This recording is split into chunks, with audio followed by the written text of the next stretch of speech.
everyone, my name is JB, and this is another episode of How We Do It.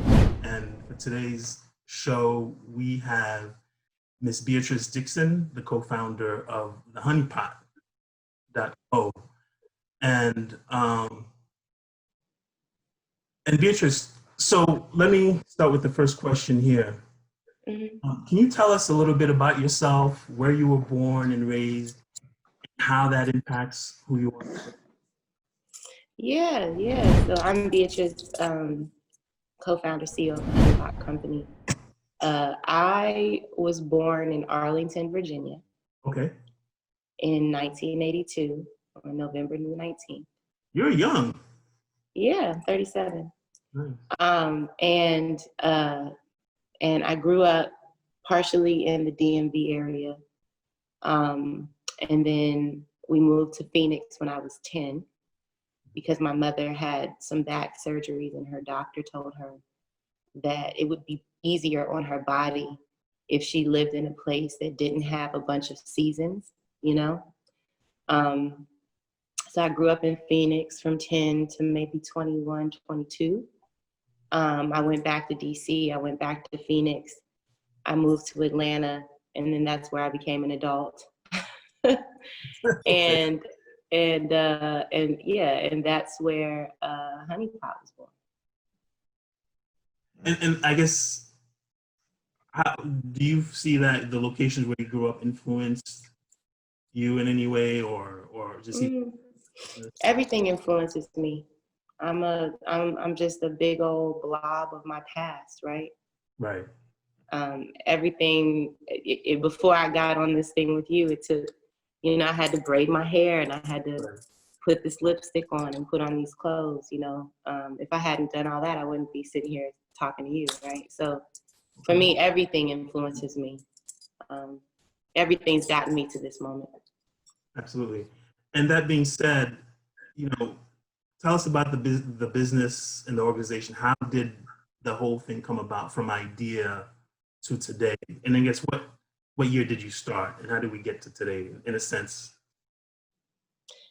We started, between 2011 and 2012, I had an almost year-long bacterial vaginosis infection. I couldn't get rid of it. It was reoccurring.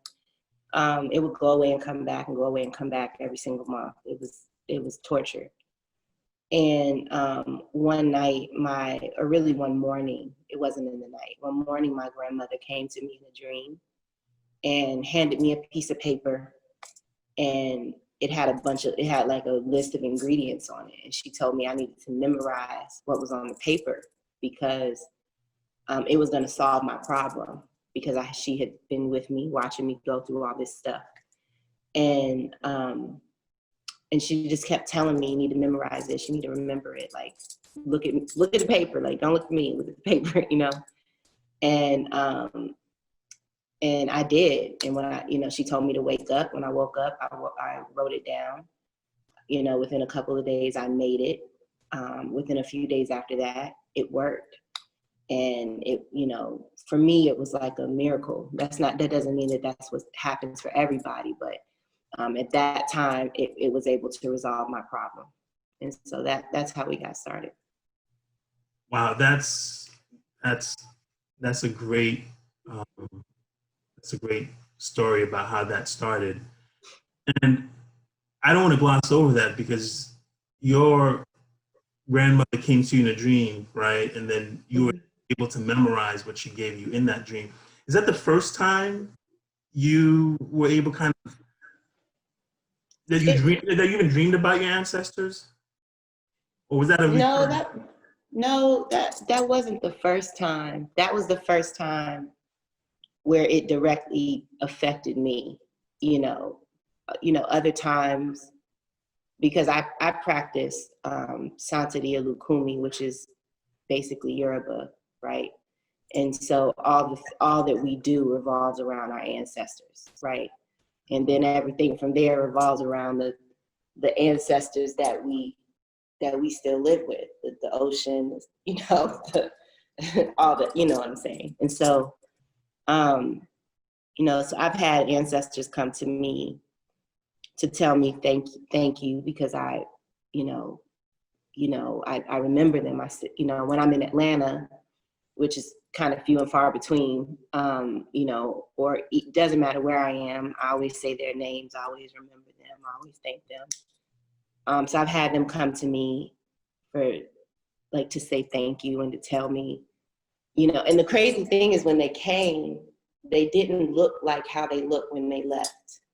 Oh, okay. It was like when they came, they looked really young, and I obviously wouldn't have known them when they were young because I wouldn't have been even thought about, right? Right. So I've had them come to me for that. But nothing I've never had and have not since had anything as robust as what that dream was. Just because it has really set up my life, my grandmother gave me my business, you know what I mean? And I don't want to say that to say that I don't think that my ancestors walk with me all the time. They set up my life all the time, right? They're with me in this very moment, but I had never had as clear of a message as I got that morning, I absolutely understand. It makes me think about a book. Oh man, I gotta remember this guy's name. Oh, Malidoma. Patrice Malidoma, I'm guessing, and I will confirm that and maybe you can flash that on the screen. But he writes some books. He was born in Burkina Faso, I believe. Mm-hmm. And he writes about reconnecting with ancestors. He writes about the West versus indigenous approach to life and everything. So from that point of view, I'm really intrigued with your apparent connection to your ancestors. Mm-hmm. So were you always part of that? Did you always practice? No, I didn't. When did that begin? That began around the same time. Okay. 2012 was when I was fully initiated. Okay. 2011 is when I did my first hand in Ifa, which is like the first ceremony into the spirituality. Now, so my question really is then, for those of us who are kind of immersed in, how do we get connected to ancestors if we'd like to do so? You already are connected. You just have to recognize that they're there. It doesn't. What I did was what was meant for me to do, right? If you want to take steps to see an Afro, an Ifa priest, then you can do that, right? Or you can literally set up a little altar in your house and leave a glass of water and get flowers and write your ancestors' names down and say their name every day, and light them a candle. It could be a little candle. It doesn't even have to be a 7-day candle or anything. It could be those tea lights. Yeah, it could be a tea light. Yeah. But the fact of the matter is just that you're remembering, right? And that, because what makes us talk and alive is energy, right? The moment that energy needs to go, it's gone. But that doesn't mean that it's dead. Now this flesh, this body may not be here, and this is just my belief system. It doesn't mean that's facts, because I don't believe that there's many facts, there's scientific facts and all that kind of stuff. But, but when it comes to belief systems and spirituality and all those types of things, that's just a matter of opinion. That's relative to whatever you believe in, really belief is really the religion, right? Absolutely. We just call it a bunch of other names, but belief is the thing, Belief will get you a long fucking way. Belief right. keep That's a the business faith. open. Yeah, belief, yeah, faith, whatever euphemism Right. you want to call it. Right. And we can, you know, some people are Muslim, some people are Christians, some people are Yoruba, some people are Voodoo, some people are, you know, some people, we all are practicing or doing or living all different types of spiritualities. But really, we're all just trying to get to the same place. Right. Right. So. Thank you for sharing that. I really do appreciate it. Kind of took a little walk down that lane. That's okay. It's all good. And so, speaking of facts, the fact is, HoneyPot, you do have products that you sell, and I don't know if you have services. Could you tell us a little bit about some of the products and services that you offer? Probably not really a lot of, I mean, I guess not really a lot of service. Okay. It's more so everything that we do is consumer packaged goods. So we have washes, wipes, pads, tampons. Our pads are herbal menstrual pads. We have panty sprays. We have, we're sold out of our lubricant, but we make a lubricant. You know, we've got like 30 different items. What are your top 3 selling products? Our sensitive wash and wipe, and probably our super or overnight menstrual pads. Okay, and I'm sure you meet customers. You have physical stores as well? Not us, like it's not HoneyPot stores. Okay, right, okay. Yeah, we're just sold in national retailers. Okay, which is another question we'll get into about how to get into that. So I'm sure you do hear from customers one way or another. What's the top feedback you get or question you get from your customers, or a story of something that's the most shocking to them they didn't know about feminine products before they, I guess, were introduced to your products? Right now, my most common question is, when are we going to be back in stock? Actually, that was my wife's question. I shared the website with her. Man. And so I guess that's a COVID thing, which later on I wanted to get into, but we can get into that. A COVID impact, the lack of supply? Yeah. But no, I mean, people ask things like, they want to know, you know, what's the difference with our products or with our washes, you know, or why would they use, oh, hi boo, or why would they use a wash, or you know, what's special about our herbal menstrual pads, and why do they tingle, you know, when people put them on? So people ask all kinds of questions. Yeah. People ask all kinds of questions. You know, I get technical questions about infections and all that. Right. Okay, I understand. So then, what's causing the supply, I guess, issue? Is that just typical of the demand that you have, or is this COVID related or something? This is demand and COVID related. You know, it's hard for us to meet the demand because there's only so much product that we can make, but we're rectifying that because we're ordering a lot more. You know, we're building inventory. Right. You know, but the demand is extremely high.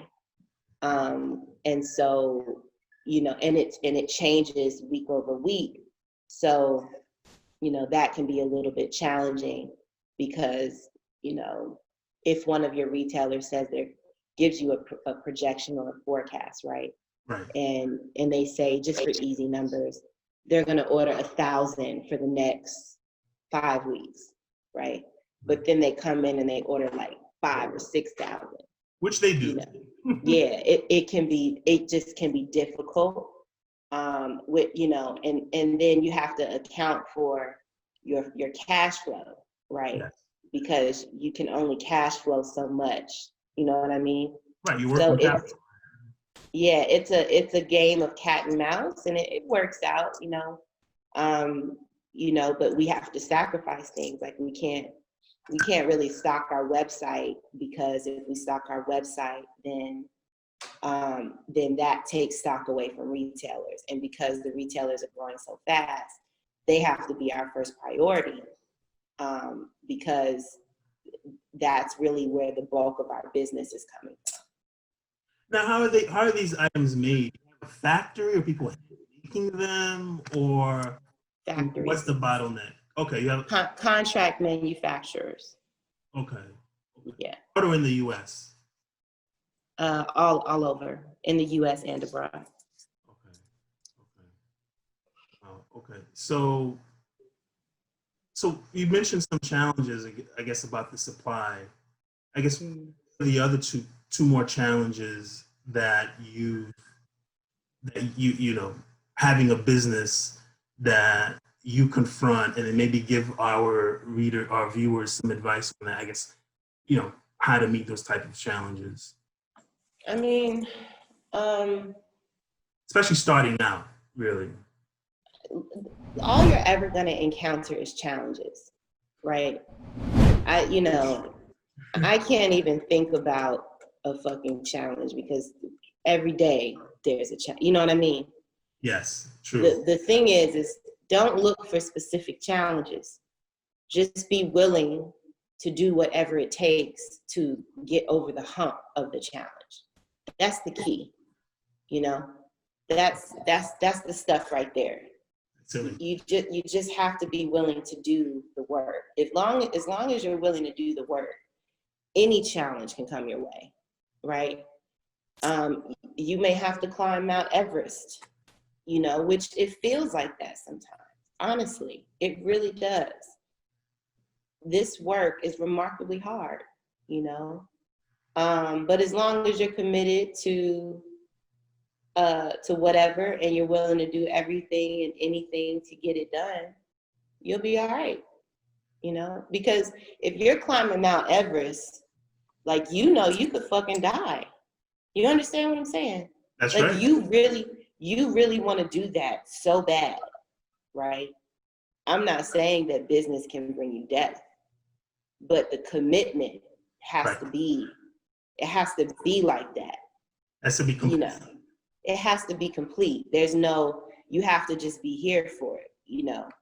My brother always sings that song, "Push me to the edge, all my friends are dead." But like, real shit, you have to think like that. You can't be afraid. You have to just go for it, you know, because it's remarkably hard, you know. And I'm not gonna sit on here and try to sell you a fucking dream and make it sound easier than what it is, because it's not. This shit is hard, you know. Raising money is hard, no matter what your skin color is. Yes. Going through diligence is hard. Yes. Building data rooms is hard, while also running a business, right? Getting into retail is hard. Understanding your supply chain is hard. Having to manage people is hard, right? You know, but as long as you want to do it, and you want to be a good person while doing it, right? And you want to have humility while doing it, you know, that's the best way to do it. You want to be happy while doing it. You want to be in a good headspace. You don't want to be all neurotic and stressed out and all. Yeah, it's really important. You know, everybody at this point wants to own a business, which is commendable. It's beautiful, right? At least in theory, they want to own a business. Yeah, but my mantra is make yourself your business first. Get yourself together, right? Because once you're together, then you can really hone in on what you're really good at, and you're so good at it that people will pay you for it, right? And you can go in and do the work that it takes if your environment has been sorted out, right? Because when you first start a business, you're gonna have to have a job, right, to take care of your basic needs, right? Because your business is gonna take a while, right? You know, If you've got kids and all that stuff, and a husband or a wife or part, or however you live your life, right? You have to make sure that you're there for that, right? You have to have a job because you have to take care of the basic needs. And then you're gonna have to put your business in there. You're gonna have to wake up early, you're gonna have to go to sleep late, you're gonna have to fit in your family, you're gonna have to fit in your health, your mental well-being. You're gonna have to get real focused, right? Otherwise, it can be done. You know, when I started in business, I wasn't a very happy person. I didn't really love myself. You know what I mean? But going through that and getting to where I am today, I'm happy for all of that, because I learned the real hard way, you know? And when you learn shit the hard way, that helps you to respect your happiness and your gratitude and your success, right? But I think that it's very essential for people to understand that as much as you want to get in business and make money and be successful, you need to marry that with being successful within yourself. That needs to come first, you know? That's a really important point. We could spend, you know, a long time just breaking that one down, as well, because it's you kind of have to be in the right place forward. Otherwise, you know, you have all these starts and stops, and then you could this and then or you could be ridiculously fucking successful, right? But success with unhappiness, that's not a marriage you want to be in. You want to be successful and happy and grateful in your life, because you don't want to come into a fortune of money and you haven't sorted out how you feel about yourself, because that's a version of being poor. So let's peel back that layer. We can't just gloss over it. Are there, you know, I hear what you're saying and we all get it, but how do you do that? Are there like certain things that, I mean, you mentioned yet, how do you do that holistically? What is it? How do you make sure that you're financially successful? What are the things you need to sort out exactly? I mean, I feel like you just have to look at your life, right? You have to look at how you love externally. You have to look at how you are a friend. You have to look at how what do you think about all the time, right? When you look in the mirror, do you like what you see, right? Or when you look in the mirror, do you say terrible things about yourself, right? What are you eating every day? You know, who are the kind of people that you're surrounding yourself with? Do you need to, don't make me wrong, I like spirits, right? I smoke at least a joint a day. You understand what I'm saying? Right. But are you doing that because there's an emptiness inside, right? Do you feel a void? Are you grateful? Are you defensive? Or are, you know, when somebody asks you something, do you feel like you have to defend it, right? I can only say all these things because I've been that person. You understand what I'm saying? Those are some major, heavy things that you're mentioning there. It sounds like therapy or I mean, I never went to therapy. I never went to therapy. I think that therapy can work though, you know. So what's the path to basically removing those stumbling blocks and liking yourself and dealing with other issues, and, you know, if you're in a negative space, or if it's the people you hang out with, or if it's whatever you're going to trauma you're dealing with. Those are major. Yeah, and that's the thing too. What trauma have you been through, right?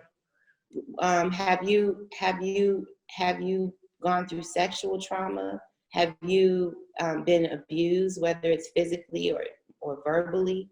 You have to look at all that shit, right? Because if you've been through all of that and you haven't dealt with it, right? And you haven't gone in and you haven't done the work, whether it's looking at your life and saying, damn, I am defensive. People can't ask me anything, you know? Oh, wow, I call myself fat a lot, you know? Right. I Self-love. don't really say thank you when people give me something. You understand what I'm saying? It's actually not, all that it takes is really wanting to look at yourself and willing to die to your fucking ego and pay attention to what you do every day, because that's who you are. That has to be like the hardest thing in the world. Like now I see It is hard. there are two steps to that, right? One, you have to be aware. And I think, speaking for myself, I mean, there are times where you're not even aware of your own, whatever it is you're doing or the stuff you're doing. So you're aware if you want to be. If you want to be. Which brings me to my second point. If you kind of suspect and you're aware, like, you're not happy, if you're happy or unhappy, then you have to kind of face it. You have to be like, okay, I'm going to deal with that. But it's so much just ignore it, which I think, at least initially, a lot of us. It's easier. Look, we've been conditioned, right, for all of our senses to be pleased, right? The internet does that, Instagram does that, music does that, food does that, commercials do that, TV does that, right? We've been conditioned to just go out, right? Go out. Avoid the pain. To avoid the fucking pain. Instead of going in. Yeah, go in. To look at what makes you tick. Right. Right. And like that's the shit. I'm working on something. Okay. And me having this conversation, I needed to have this conversation with you because it helped me to put my thoughts together about what I'm working on. So okay. I'm grateful for you. Thank you. Thank you. By 12:15, I got to be done because I can't forget what we were talking about. Okay. Is that cool? That's cool. We can do that. Okay. So that gives us 25 minutes. We'll try to make it 12:10 even in 20 minutes. Okay. Whatever. It's fine. I'm just communicating. Okay. So I think where we left off is we're saying, some people, that brings us, so there's a framework of thinking about that, pleasure versus pain. And there are a lot of people who say, we spend, like you just said, our whole life seeking pleasure and avoiding the pain. And that's basically the logic to every decision. If you're going to have a breakthrough or do something, like you said, you have to face the pain. You have to kind of like. Well, they're the same. You can't have pleasure without pain, right? It's really the same energy. It's just what is the emotion that you attach to the shit, right? So you can't have pleasure. You can't be pleasure all the time. Pain is gonna come. You can't be happy all the time. Sadness is gonna come. You can't be unemotional all the fucking time. Your emotions, you could be a cold-blooded killer, right? You could be a fucking psychopath, but there might be one thing that gives you an emotion. Now, murdering somebody may not give you an emotion, but you may have a kid at home and like you love that kid, right? But you're a psychopath, so that thing that most people would be like, whoa, that's crazy. You're like, what do you mean? That's just the same as me, like, going to the back. You understand what I'm saying? So it's the emotion you attach to it. It's the emotion and the energy that you attach to it, right? So, but in order to get in there, you gotta pay attention. You gotta want to pay attention to what you are doing, saying, living, acting, breathing. You have to look at that shit. That means you're in your day. Like yesterday, I because this is how I live, right? Right. I I was in a conversation with a group of people, and one person was saying that she was vegan, right? Okay. And everybody around was talking about how they eat, and I said, most of the time I'm plant-based, but if somebody cooks for me, I'm gonna eat what they cook. I felt to defend that to the person that was vegan, because I said to her, but no offense to what you were saying. Why do I care if there's an offense to what she said? If she chooses to eat plant-based and I choose to eat plant-based 80% of the time, but if a fucking chef cooks for me or somebody cooks for me, I'm gonna eat that shit. That is no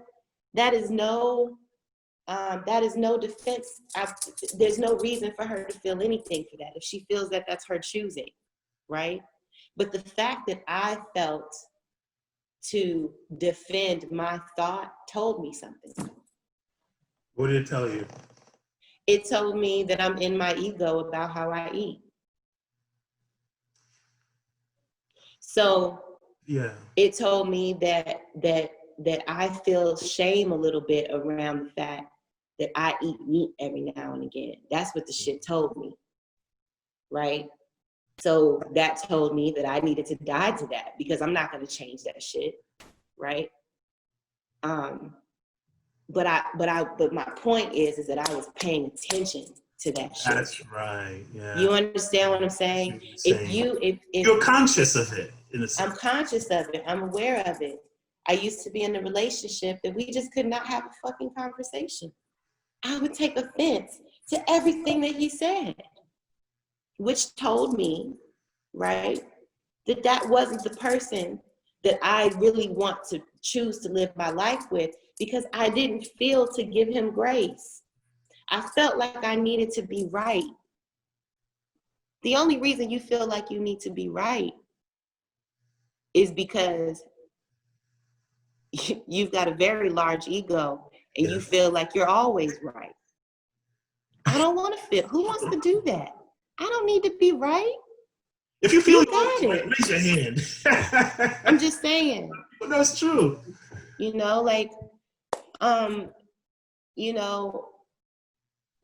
Those are just examples. Like, another example is like, if I'm late for something and I go to say to you, I was late to this, right?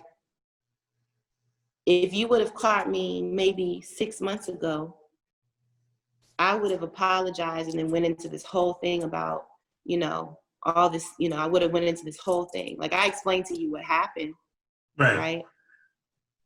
But I didn't apologize for the shit. It's just like, bro, I had to braid my fucking hair. That was more important to me.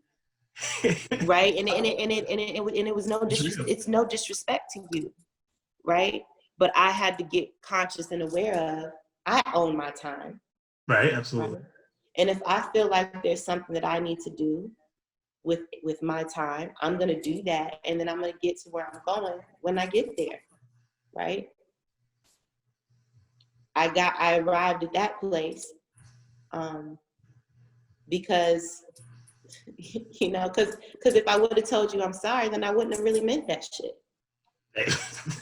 And that's the truth. I mean, that's the whole polite society thing. We apologize. Oh, I'm sorry, but we don't mean it, and I guess let's move on from that. Exactly. Right. So yeah. So So being aware. So we have to kind of like. Awareness is the thing, man. That's the juice right there. Right. Awareness is it. That's it. Awareness and consciousness, that's the shit. But if you want to get happy, if you want to be well, if you want to flow through your life beautifully and live beautifully, you got to be conscious and aware of the shit. You got to pay attention to what you're saying, who you're around, what you're doing, how you think, how certain things make you feel. You have to be aware of that, because that's the work. You understand what I'm saying? Right, and that can help guide you. Like, well, It does guide you, because then you start to get in alignment within yourself. There you go. Yes. And then it's like crazy shit will start happening. You'll just like, My life is crazy, man. Like all kinds of like shit that I would never even think would happen. You understand what I'm saying? Hey, I Like, understand. like I'll just be like, I'm gonna just go right now. I'm gonna go to this place, right? Like that happened. I'm not gonna mention names, Right. but I've befriended a friend. I've befriended somebody. I said to myself, let me see. I feel like I should go hang out with her this weekend. No, I'll give you a better example. I'm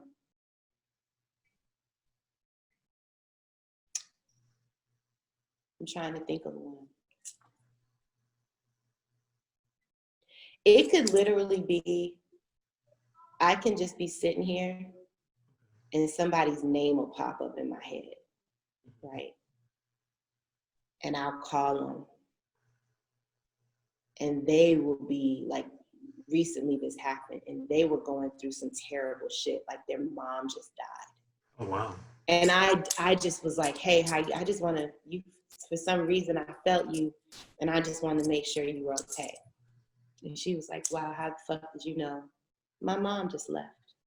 You understand? Like, think like, but bro, that happens to me all the time. All the time. And some people may see that as like some psychic shit or whatever. Mm-hmm. I don't see it as that. So what happens? I just hear it. Somebody will whisper something to me. I mean, I have a friend, one of my friends, something whispered in my ear and said, send this person some money. And then he texted and was like, I just spent my last blah, blah, blah. Right? Like, it could be as simple as that. But I truly believe it's because I have gotten my life really fucking small. And I keep thinking real simple, right? And I only want to be here right now, right? I don't want to be in the fucking future. I don't want to be thinking about shit that happened 5 minutes ago. Me and you did this. I will never see this shit again. You understand what I'm saying? Yes. Talking about being present and all the noise that's in our lives, that it's what you're saying about being aware. So, okay, if you want to be aware, you got to like minimize and try. You got to get here. Here.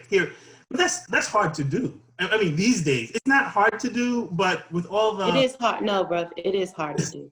let's not try to, the shit is hard, honestly. It'd be hard. I mean, with all, is it the technology, the jobs, the people, the da-da-da? You know, It's hard depending on how you conditioned yourself, right? I never got into social media, so it's not hard for me to not be all in my phone all day long, right? But for a person, but there are things that I was neurotic about, or that I stressed about, or that I overthought about, or if something happened with work, I just took it on and I internalized it, and you know what I mean? right. But now it's like, you know, some crazy shit can happen. And it's like, okay, well, what are we gonna do now? It sounds like you're saying it's where your focus is, in a sense. Mm-hmm. Is, you know, the pain or the pleasure, which are the same things, the emotion you attach to it. But, you know, sounds like you're saying it's I guess what you choose to focus on. And it made me think, maybe something I read or something someone said, but going back to you talking about commitment, it's like, let's say you want a business and maybe you want it really bad, you want to start a business, you want to be successful. You mentioned you have to be committed. And so you kind of have to grab hold on to some new things or different things. But at the same time, if you're still holding on, you have to let go of some things to grab hold on to some other thing. But sometimes we're just like all tied into a knot because you want to go this way, but you're still holding on to the other things. Yeah, like people, like if you find yourself constantly going back, constantly thinking about what you've been through, constantly going over conversations that you had, or people that hurt you or whatever, that's neurosis, right? Let it go. You got to let it go because you're here now. Like this is the moment. This if it happened fucking 5 minutes ago, it's gone. Done. Right? Like, now don't make me wrong. I take back what I said earlier because I said some things in here that are going to help me with this book that I'm working on. You So can learn and move forward.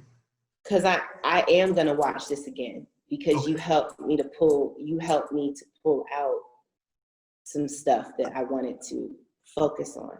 So honestly, you don't even have to edit this. I need the unedited version I'll of send this. you the Like, unedited when we're version. done, you can literally Absolutely. just send me It's yours. this. Yes. But yeah, you have to die to shit, man. You have to. You have to because it'll eat you alive. Mm-hmm. You know, like I've got to learn how to die on my fingers.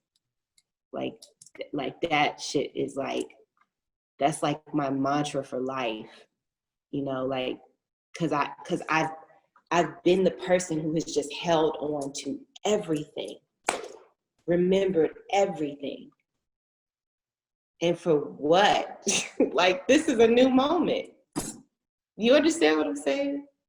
I understand completely. We've all done it, Yeah. and hopefully this is helpful to. It's like something you have to practice every day, though, to get better at. Oh, you gotta every day. Every day. It's like perfect practice. But also understanding that there is no such thing as perfect. Right. And there is no such thing as centered. And there is no such thing as all the things that we build ourselves around, you know. And that's just my way of thinking. Another person can believe in a center and can believe in all, you know, and if that's what gets you to your healing, then do that shit, you know. This is just what, you know, the way that I think is how I have gotten to freedom in my life. Right. You know. And it's important to So share that. That's the only way. That's the only way I know. There's nothing wrong with that. So we have 10 minutes left. I want to ask you just 2 more questions. Mm-hmm. It'd be done by the 12:15.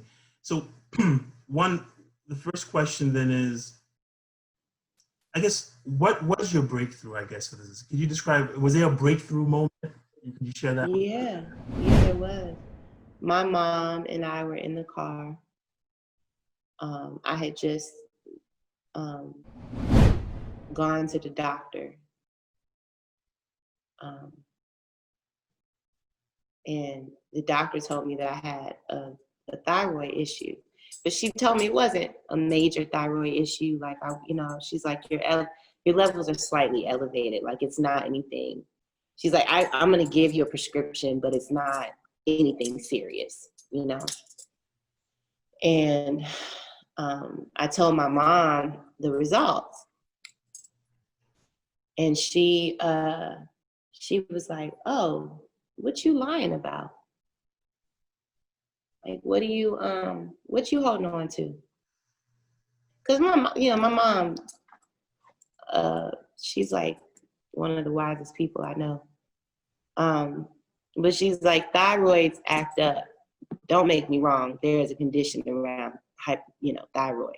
She's like, but with what you just explained, you are telling lies inside yourself. And you need to get that shit out. And she was like, like you realize that you're gonna fucking die one day, right?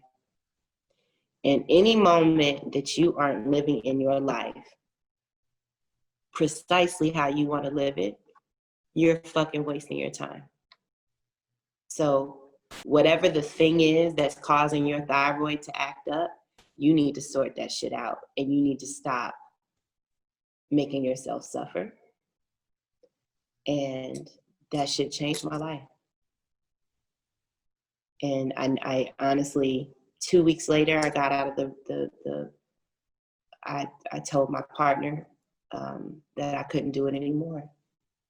And I just never looked back, you know? And it was hard because there was a lot of shit I had to break out of, the conditioning that was inside of that relationship, and the human that I had become, and the layers of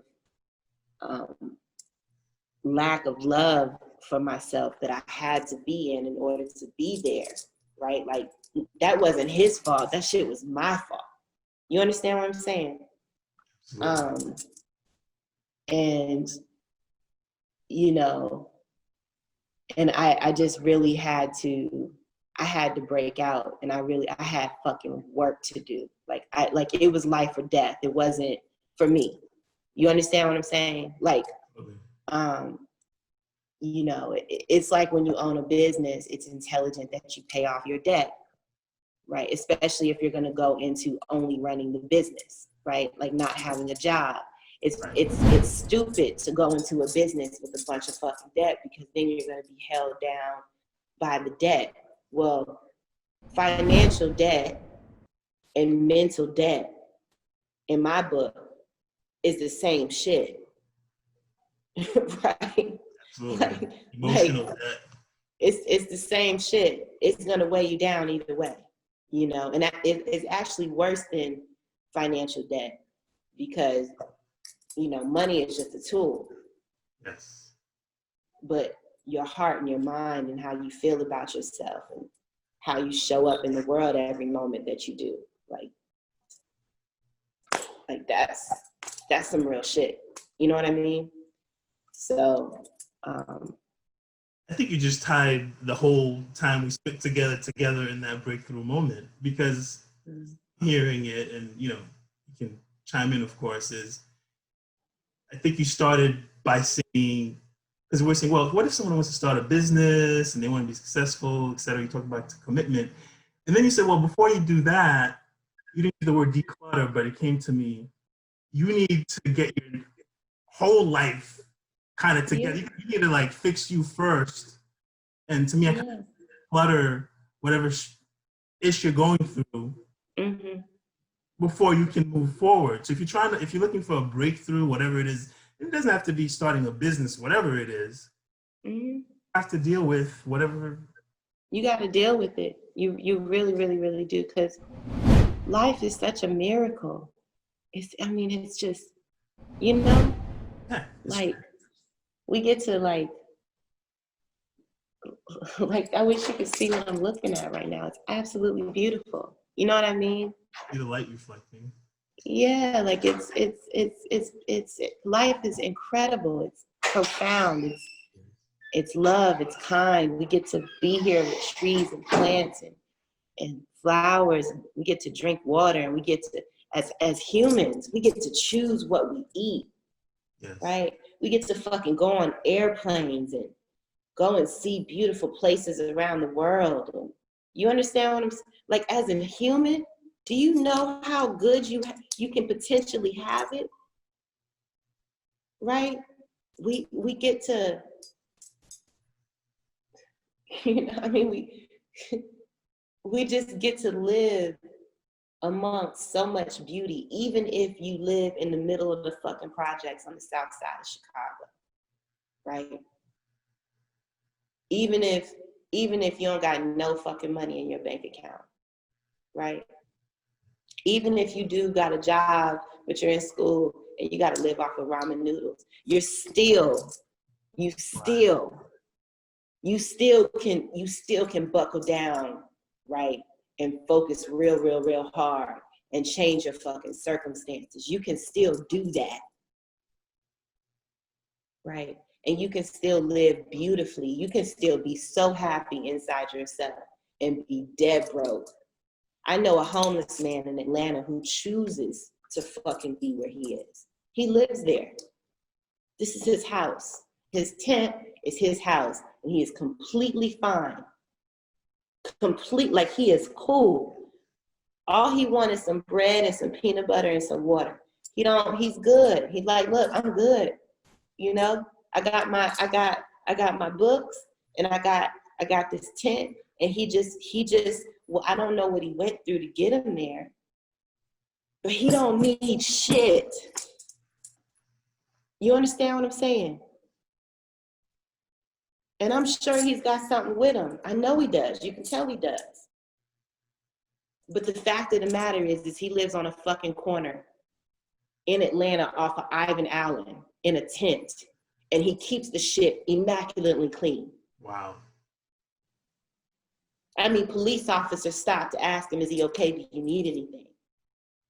I mean, his shit is nice, and he will fuck somebody up if they try to come into his area and try to, I've seen him boxing on the corner like, bro, this is mine. Don't come over here. This is where I live. You understand what I'm saying? But he is so cool, you know? And I'm like, wow, that shit is dope to me. You know, another thing that's really dope to me? Wow. I was watching this show called Mars on Netflix. And they're about to land on Mars. Mm. And shit gets bad. Like, somebody's got to go to the back, got to float to the back to do something. And this nigga could die, bro. Like, you understand what I'm saying? Yeah. And the astronauts are just as cool as a cucumber. Like, they could all literally die within seconds. And they are just like, okay, he's gonna go back there, right? One astronaut's like, I gotta go. He's like, nope, you gotta stay right here. We trained for this. This is if he goes back there and he dies, he came on this journey. He knew that on this journey he could die. Right? He was trained to do that thing, so he has to go do the thing that he was trained for. Right? We gotta stay right here. And they were so cool, but the ship is shaking and everything is going. And who's been to Mars, bro? You understand what I'm saying? Right, yeah. I mean, like, I see things like that and I'm like, wow, I want to be like that. I want to be about to fucking die. I want to be about to die. And I'm cool. What do we got to do? Let's focus. Right? Because at least if we focus, maybe we won't die. Right? But if I'm all over, if I'm panicked, if I'm not rational, if I'm not focused, if I'm all over the place and I'm scared, I'm doing this and I'm doing that, and I'm not organized. Rap. Exactly. And because either way I could die. Right. So for me, my happiness is life or death. My choice is life or death. You understand? On that note, it's 12:15. I got one question. I know we got to focus on the present. So is it a legitimate question to ask you what's next for the HoneyPot? What can we expect? What's coming down the pipeline? Or you don't really, I mean, you're a business person. I'm sure you plan. So. Oh, yeah. I mean, honestly, right now, we have to focus on building inventory. Okay. Hiring, we're working on hiring an executive team. We're building our inventory and we're focused on growth. And right now, that's all that really matters, you know? So we're just creating and stabilizing our business so that it's clean, it's lean, it's good, it's efficient, it works. We're just fine tuning the machine right now. And for me, for the foreseeable future, that's all that really matters, you know? That's fantastic. Miss Beatrice Dixon, thank you for your Thank you. It's been a pleasure. I'm grateful. It was a blessing to speak with you, and I hope the people viewing see it the same way. Thank you. Hopefully we'll get to have another conversation soon. Maybe. Let me know. Don't forget to send. I never asked to see these, but you. Oh, you're getting it.